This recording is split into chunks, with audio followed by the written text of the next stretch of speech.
Fakultas Bahasa Indonesia. Saya 13 kontra eksistensi Allah. Saya Ayu Kiki Anissa Manggun dari 17 AB. Saya nomor 14 pro eksistensi Allah.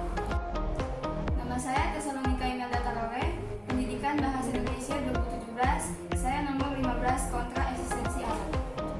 Nama saya Friska Dwi Aprianti, 17 Bahasa Indonesia 16 pro eksistensi Allah.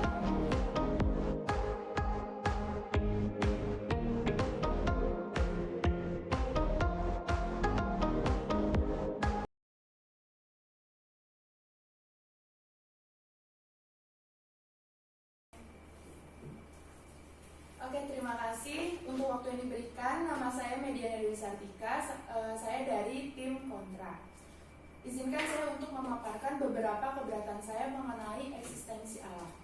Yang pertama, jika Allah itu ada, mengapa di dunia ini ada kejahatan, ada kesengsaraan, dan juga banyak orang yang mengalami penderitaan? Apakah Tuhan tidak mampu mengatasi itu semua? Jika jawabannya mampu, apakah Dia tidak berkuasa? Ataupun Dia acuh terhadap setiap fenomena-fenomena yang terjadi di dunia ini? Karena jika hal itu ada, dan kita bisa lihat adanya penderitaan, adanya kesengsaraan, itu berarti definisi Allah sebagai Allah yang Maha Kasih, definisi Allah yang sebagai Allah yang penyedia, itu dapat kami katakan dengan baik pada hari ini. Kemudian jika jika Allah ada, lalu mengapa Dia tidak menunjukkan dirinya dengan membuat sebuah kedamaian sehingga manusia hidup dengan sejahtera? Itu saja yang dapat saya sampaikan, dan saya harap teman atau rekan berpikir saya dapat menjawab setiap pernyataan yang saya ajukan. Terima kasih. Terima kasih kepada tim kontra. Saya dari tim pro atas eksistensi Allah. Jadi, untuk menanggapi merespon pernyataan Anda, yaitu mengapa masih ada penderitaan jikalau Allah itu ada. Saya mau balik bertanya, mengapa masih ada orang-orang yang saling membunuh sedangkan manusia itu ada juga? Maksudnya eksistensi manusia itu ada, mereka sama-sama manusia tetapi mereka masih melakukan kejahatan. Berarti kalau Anda meragukan keberadaan Allah, Anda juga meragukan keberadaan manusia itu sendiri. Karena Allah itu sendiri, kalau misalnya kita mengacu ke pertanyaan itu, mengapa kita harus memikirkan hal tersebut? Berarti ada suatu dorongan yang membuat kita untuk memikirkan hal tersebut. Menurut Anda, yang membuat kita untuk memikirkan hal tersebut apa? Apakah kebutuhan atau itu Allah sendiri yang mau menunjukkan ini loh kejahatan dan ini kebaikan? Jikalau kebaikan itu kejahatan itu ada, kamu tahu itu jahat dari mana? Dari kebaikan. Dan kebaikan itu Allah sendiri yang menunjukkan pertama, makanya kamu tahu bahwa itu ada penderitaan. Karena ada kasih terlebih dahulu. Ya, terima kasih untuk jawaban dari teman. Wow. Nah, di sini saya mau bertanya tentang satu kata yang Anda ucapkan, yaitu Tuhan itu tidak terbatas. Kita tahu sendiri, kalau Tuhan tidak terbatas, Dia bisa melakukan apa saja kan? Tapi toh kejahatan yang dibilang teman saya itu masih ada di dunia. Seharusnya kalau kejahatan itu masih ada, dia terbatas dalam melakukan segala sesuatu. Kalau kita menggunakan kata tidak terbatas kayak gitu. Dan juga kita di dunia ini adalah manusia yang rasional. Kita menggunakan logika kita untuk membuktikan segala sesuatu. Jadi kita butuh bukti untuk mengetahui bahwa Tuhan itu ada atau tidak ada. Karena menurut kami suatu agama itu adalah hasil pemikiran manusia itu sendiri. Kita sendirilah yang menciptakan suatu kepercayaan kita itu, bukan Tuhan yang memberikan kepercayaan itu kepada kita. Begitu. Jadi segala sesuatu itu harus bisa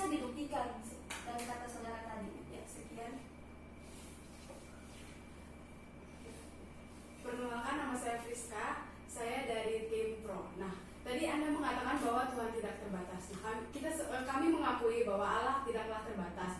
Dia adalah Allah yang maha tahu, maha hadir, dan maha segalanya. Dia adalah pusat kontrol dari alam semesta ini. Nah, Anda mengatakan bahwa jika Allah tidak terbatas, seharusnya dia mampu menangani kejahatan itu sendiri. Dia mampu memberantas seluruh kejahatan penderitaan yang terjadi di bumi. Namun penderitaan sendiri, menurut buku yang saya baca, di situ penderitaan sendiri terjadi atas kehendak Allah. Itu adalah rencana Allah dan diizinkan oleh Allah. Nah, fungsinya untuk apa penderitaan dan kemiskinan ini terjadi di masyarakat? Yaitu fungsinya untuk untuk membentuk respon hati setiap manusia. Apakah dengan penderitaan itu dia berpaling kepada ilah-ilah lain, ataukah dia tetap berserah kepada Yesus Kristus itu sendiri. Jadi penderitaan di sini fungsinya untuk cara Allah untuk mencintai manusia itu sendiri. Nah, yang kedua, Anda mengatakan bahwa Allah kita manusia adalah manusia rasional, sehingga kita membuktikan sesuatu yang nyata yang bisa kita jadikan suatu kebenaran. Maka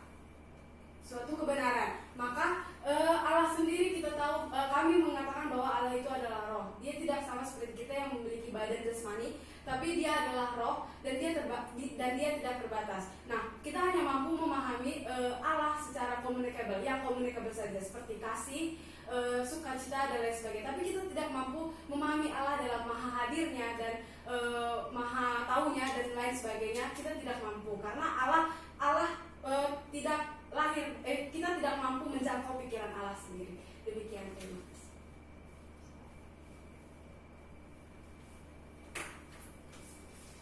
Ya, terima kasih.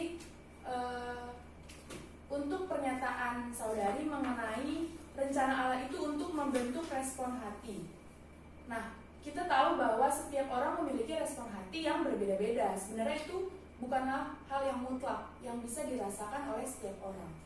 Karena pada dasarnya setiap orang itu memiliki pandangan atau paradigma sendiri-sendiri. Dan juga semuanya itu sebenarnya relatif gitu. Bisa saja Anda meresponinya dengan baik, tapi tidak dengan saya. Jadi saya belum mendapatkan titik temu yang tepat mengenai respon hati. Kemudian Anda mengatakan bahwa Allah adalah roh. Saya sebagai kaum yang tidak mempercayai Allah, saya tidak mengerti pernyataan Anda mengenai roh, karena saya tidak percaya akan keberadaan Allah. Kemudian Anda bilang kalau Allah itu communicable. Kemudian yang menjadi pertanyaan saya adalah, kita tahu bahwa Allah adalah communicable, dan hal itu juga pernah saya baca di buku Berkov yang menyatakan Allah adalah Allah yang communicable. Lalu mengapa Tuhan tidak bisa dibuktikan secara logika, namun secara empiris yang tidak ada penemuan, tidak ada percobaan, atau tidak ada yang pengamatan? Padahal kita tahu adalah Allah adalah Allah yang communicable, dan salah satu bentuk yang ada di dalam communicable itu bisa saja melalui rasio. Bagaimana kita bisa mengatakan Allah adalah Allah yang communicable jika dia tidak bisa dimengerti dan keberadaan Allah tidak dapat dibuktikan melalui penemuan, percobaan, dan pengamatan, sehingga hal itu bisa membantu kami untuk benar-benar meyakini keberadaan Allah. Terima kasih.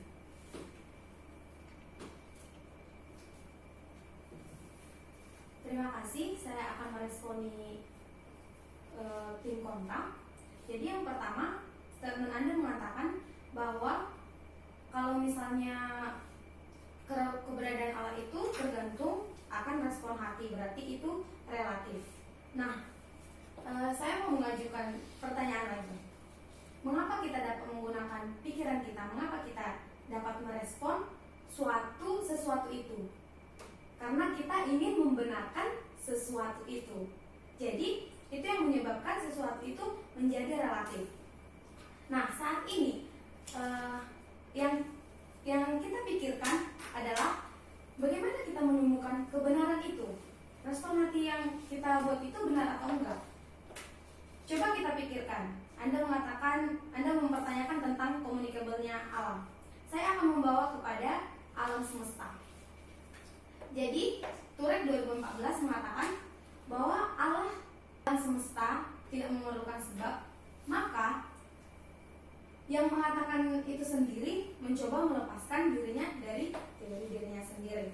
Maksudnya di sini adalah alam semesta tidak mungkin terbentuk atau muncul dengan sendirinya atau dari ketidakadaan. Maksudnya di sini. Jadi bagaimana mungkin alam semesta yang sangat teratur? Seperti yang kita ketahui, kita bisa meneliti, kita bisa membuktikan sesuatu lewat alam semesta. Bagaimana mungkin sesuatu yang teratur itu dan yang rasional itu datang dari yang tadi Anda bilang, relatif, lewat respon hati. Berarti ada sesuatu yang mutlak, ada pengetahuan yang mutlak. Dan menurut kami, kemutlakan itu sendiri adalah Allah itu sendiri.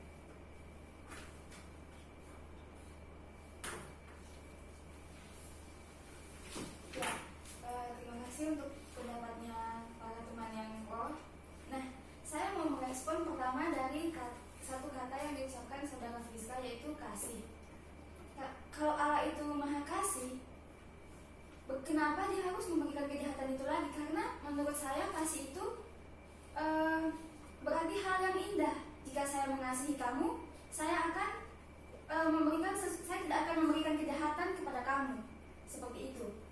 Dan juga tadi menurut kamu logika kita ingin membenarkan sesuatu yang kita pikirkan. Nah, dari sini kami berangkat bahwa kita ingin membenarkan segala sesuatu. Tuhan itu, kita ingin membenarkan bahwa Tuhan itu ada. Tetapi apakah Anda bisa membuktikan bahwa Tuhan itu ada dari respon hati kita, dari ilmu-ilmu pengetahuan yang kita punya, dan dari teori yang saya baca bahwa dunia ini ada dengan sendirinya, begitu. Dan juga hidup dalam dunia ini adalah hidup yang bisa dilihat dan bisa disentuh. Tetapi kalau hidup yang tidak bisa disentuh dan tidak bisa dilihat dan dibuktikan dengan kebenaran kita, itu bukanlah sesuatu yang hidup.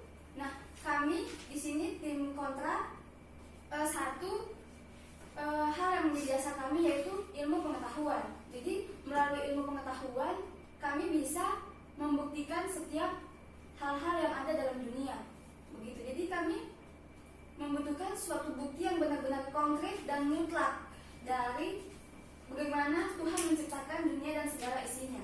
Seperti yang kalian bilang, tidak mungkin ada keteraturan kalau tidak ada yang teratur. Bagaimana kita tahu bahwa Tuhan itu ada sebelum dunia diciptakan?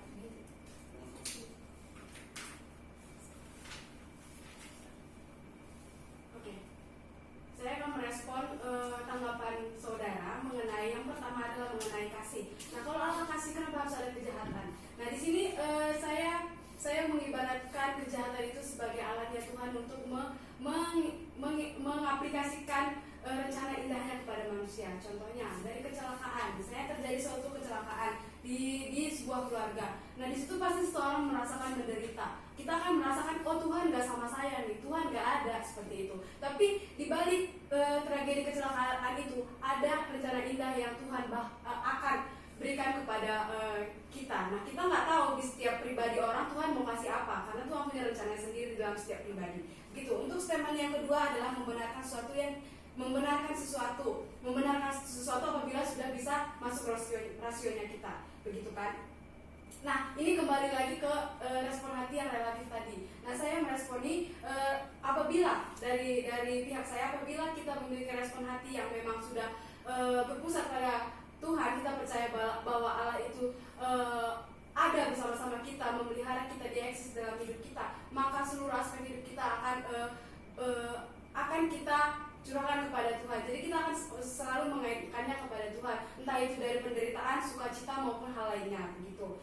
Nah, respon hati ini juga dipengaruhi oleh pengalaman pribadi dari apa? Agamanya, kemudian keluarganya, politik dan lain sebagainya. Pada saat Anda memiliki perspektif bahwa Allah itu tidak ada karena dia tidak bisa dibuktikan, ya itu karena dari pengalaman Anda, tapi karena Anda mengalaminya secara rasio, sedangkan kami mengalaminya secara spiritual. Kami mengalami pertemuan pribadi dengan Allah, sehingga kami nyatakan bahwa Allah ada bersama-sama kami dalam setiap aspek kehidupan kami. Kemudian Anda menyatakan bahwa keteraturan, Anda menyatakan bahwa jika alam ini, jika alam ini terbentuk dari suatu benda, Nah, saya bertanya kembali, apakah suatu benda itu?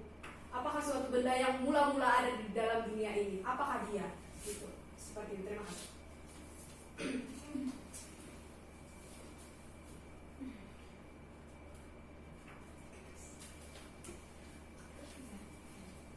Ya, terima kasih untuk pemaparan Anda.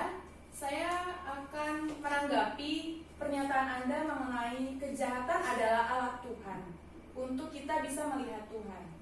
Itu adalah perspektif Anda sebagai pribadi yang meyakini adanya Tuhan. Namun sesuai dengan critical Marx, yaitu manusia pada dasarnya mencari Tuhan karena ia sadar dirinya lemah. Jadi yang Anda bilang adalah penderitaan bisa menyadarkan kita bahwa adanya Tuhan. Karena kita menderita, manusia lemah, maka dia mencari Tuhan. Jadi saya berpendapat bahwa Tuhan itu hanyalah objek yang didatangi ketika manusia lemah, sesuai dengan critical Marx, sehingga manusia mencari keberadaan Tuhan. Dan pada dasarnya, saya menyimpulkan bahwa Tuhan itu sebenarnya adalah objek yang diciptakan oleh manusia itu sendiri. Karena dia lemah, dia butuh seseorang, dia butuh pribadi, maka dia datang kepada seorang atau pribadi yang dipanggil oleh yang disebut dengan Tuhan. Kemudian pengalaman pribadi, sebenarnya pengalaman pribadi ini tidaklah bisa menjadi patokan atau acuan utama kita bisa tahu adanya Tuhan. Yang pertama saya bilang bahwa kita tidak bisa membuktikan Tuhan hanya dari secara empiris. Empiris itu adalah pengalaman pribadi. Tapi bagaimana teman-teman bisa memaparkan bahwa Tuhan bisa kami mengerti sebagai orang yang tidak percaya kepada Tuhan melalui pengamatan atau pembuktian yang benar-benar real dapat kami tangkap dengan logika. Seperti itu teman-teman. Jadi saya mau mungkin teman-teman bisa memaparkannya kembali. Terima kasih.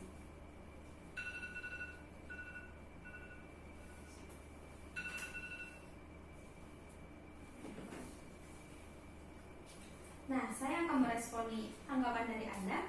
Anda mengatakan bahwa penderitaan itu yang membuat manusia kenal kepada Tuhan karena dirinya lemah, maka dia mencari Tuhan.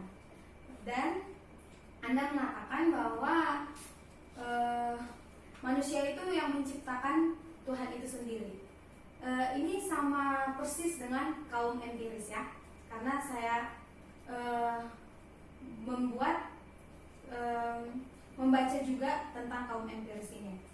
Kaum empiris ini biasanya terus mengarah ke skeptis, di mana selalu mencari bukti-bukti dari kelemahan-kelemahan akan keberadaan Tuhan. Jadi jawaban saya di sini adalah, jikalau Anda mengatakan penderitaan itu yang mengenalkan kita kepada Tuhan, untuk apa kita membuktikan penderitaan itu sendiri? Maksud saya di sini adalah pemikiran kita yang membuat kita merasa menderita. Terus kita mencari-cari sesuatu, yaitu material, logika, matematika. Saat kita tidak mengerti sesuatu, saat kita tidak bersyukur atas sesuatu, itu yang membuat kita menderita. Seperti yang teman saya katakan, kami mempunyai kepercayaan. Oleh karena itu, kami sebagai kaum percaya akan Alkitab. Jadi sumber dari kepercayaan kami dan segala yang kami katakan tadi adalah Alkitab itu sendiri. Di mana di sini kami memperoleh sesuatu yang dinamakan sukacita. Dan itu eksis dari Tuhan itu sendiri. Dan Alkitab ini kesatuannya adalah satu. Dan saya mau membaca dari 2 Yohanes 5 ayat 20. Di sini dikatakan, akan tetapi kita tahu bahwa anak Allah telah datang dan telah mengaruniakan pengertian kepada kita, supaya kita mengenal yang benar dan kita ada di dalam yang benar. Jadi, jikalau saudara nantinya atau segera mempercayai Tuhan, saya anjurkan Anda untuk memikirkan kembali kenapa Anda bisa memikirkan tentang penderitaan itu sendiri, mengapa Anda bisa berlogika, dan dari mana sumber dari semua pemikiran Anda itu. Yang Anda ucapkan tadi itu bersumber dari mana? Pasti ada sesuatu yang mutlak yang bisa membuat Anda untuk memikirkan itu, dan sumber kebenarannya itu hanyalah satu, yaitu Tuhan itu sendiri. Ya, baik, terima kasih untuk pendapat dari saudari Ayu. Nah, tadi saya ingin mengutip bahwa dalam 2 Yohanes 5:20 bahwa anak Allah telah datang. Bagaimana kita tahu bahwa anak Allah telah datang di dunia? Apakah dengan pengalaman? Tapi bukankah pengalaman itu setiap orang berbeda-beda, dan setiap pemikiran yang kita punya belum tentu sama dan bisa membuktikan bahwa Tuhan itu telah datang di dunia. Begitu. Bukankah juga ketika Tuhan memberikan kita penderitaan, justru penderitaan itu yang membuat seseorang jauh dari Tuhannya? Karena menurut kami Tuhan itu, kalau kata kalian, Tuhan itu maha kasih, Tuhan itu maha kuasa, Tuhan itu maha besar. Kami tidak menemukan kasih Allah dalam penderitaan. Justru penderitaan itu yang membuat seseorang jauh dari Tuhan, begitu. Dan juga dalam kehidupan di dunia ini, kita adalah manusia yang memiliki kehendak bebas, begitu. Kalau memang Tuhan itu ada, bukankah manusia tidak memiliki kehendak? Karena yang saya baca, Tuhan itu menciptakan. Otomatis jika saya menciptakan sesuatu, berarti sesuatu yang saya ciptakan itu akan mengikuti apa yang saya inginkan, karena saya merancang dia untuk hal yang seperti itu. Tetapi Tuhan, kalau kalian bilang Tuhan adalah pencipta kita, toh buktinya kita bisa melakukan apa saja yang kita inginkan, begitu. Kita melakukan kita bisa melakukan hal A, hal B, hal C. Mana buktinya kalau Tuhan itu ada? Kalau dia ada, pasti dia akan mengontrol setiap kehidupan kita dan menjadikan kita semua memiliki satu pemahaman dan kebenaran yang benar-benar satu. Bukankah kebenaran itu adalah hal yang relatif, dan setiap kebenaran itu bisa kita peroleh dari pengalaman kita yang berbeda-beda. Begitu. Sekian.